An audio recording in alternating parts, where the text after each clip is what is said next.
पहली रात कैसी होती है, क्या फरिश्ते आते हैं या अजाब, जानिए उस सफर की सच्चाई जो हर इंसान को तय करना है। आइए इसके बारे में बढ़ते हैं कि रसूलुल्लाह सल्लल्लाहु अलैहि वसल्लम का क्या इरशाद है।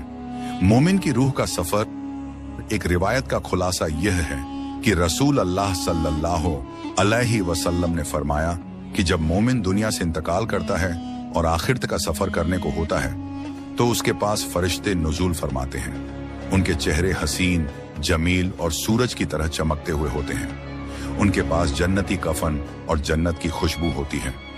ये फरिश्ते इतनी बड़ी तादाद में होते हैं कि जहां तक उसकी नजर जाती है फरिश्ते ही नजर आते हैं। हजरत मलाकुल मौत तशरीफ लाते हैं और फरमाते हैं, ए पाकीज़ा रूह, अल्लाह की मगफिरत और खुशी की तरफ निकल चल।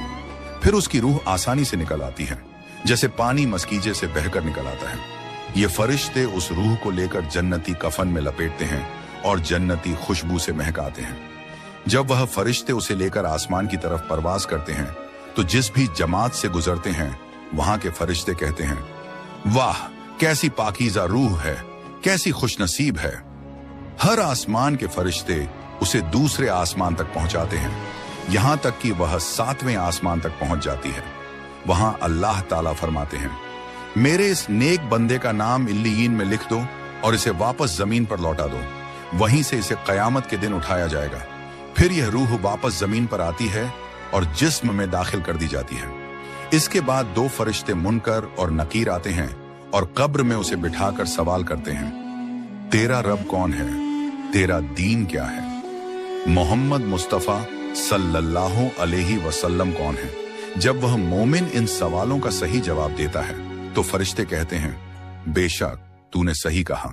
इसके बाद अल्लाह की तरफ से फरिश्तों को हुक्म होता है, मेरे इस नेक बंदे के लिए जन्नत का फर्श बिछा दो, इसे जन्नत का लिबास पहना दो, इसके लिए जन्नत का दरवाजा खोल दो। फिर जन्नत की खुशबू, ठंडी हवा और राहत उसकी कब्र में फैल जाती है। उसकी कब्र को बहुत वसी कर दिया जाता है। इसके बाद उसके नेक अमाल एक खूबसूरत शक्ल में आकर उससे मिलते हैं और कहते हैं, हम तेरा साथ देंगे, तुझे तन्हा नहीं छोड़ेंगे। काफिर की रूह का सफर दूसरी तरफ। एक काफिर जब दुनिया से जाता है तो उसके पास सियाह चेहरे वाले फरिश्ते आते हैं। उनके चेहरे खौफनाक होते हैं और उनके हाथ में आग से बना हुआ कपड़ा होता है। फिर मलाकुल मौत उसके पास बैठकर फरमाते हैं, ए खबीस रूह, अल्लाह की नाराजगी और गजब की तरफ निकलकर चल।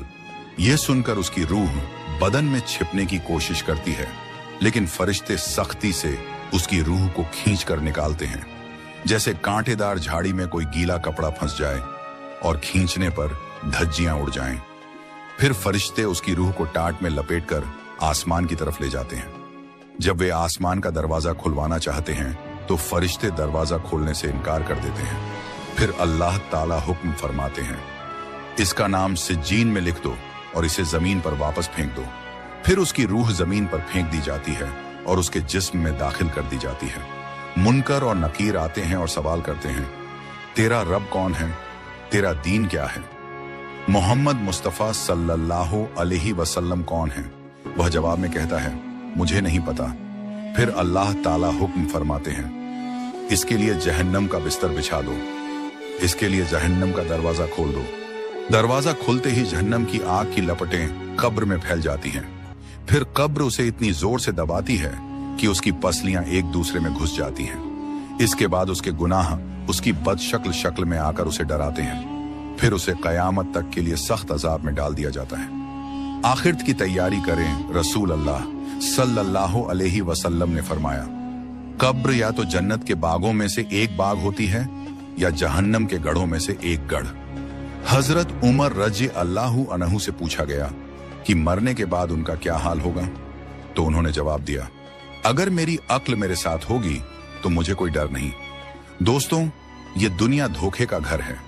जो शख्स यहाँ सिर्फ दुनिया की लज्जतों में पड़ा रहा और आखिरत की तैयारी न की, वो बहुत बड़ा घाटा उठाएगा। इसलिए हर वक्त नेक अमाल करने की फिक्र करें, हर बुरी आदत से बचें, हर नमाज को पाबंदी से पढ़ें।